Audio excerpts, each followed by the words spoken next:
అండి. నేను మీ డాక్టర్ లావణ్య సమ్మెని. చాలామంది మదర్స్ ఈ ఫ్లూ సీజన్‌లో ఫీవర్స్ చూసి చాలా పానిక్ అవుతున్నారు టెంపరేచర్స్ చూసి. సో, వాళ్ళ కోసం ఈ 5 టిప్స్ అనమాట. ఫస్ట్ వచ్చేసరికి మీరు చేత్తో టెంపరేచర్ చూసి తల, చేతులు వెచ్చగా ఉన్నాయని చెప్పి జ్వరం వచ్చిందని కంగారు పడొద్దు.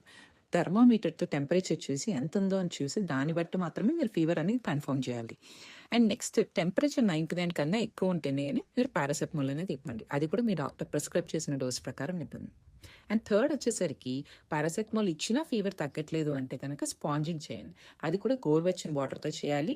ఎప్పుడు హెడ్ పార్ట్ అండ్ ఈ అప్పర్ బాడీ మాత్రమే చేయాలి. చేతులు, కాళ్ళు ఫస్ట్ చేయొద్దు.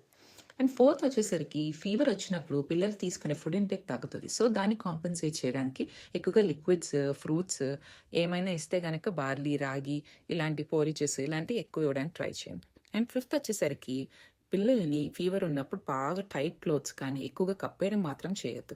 జస్ట్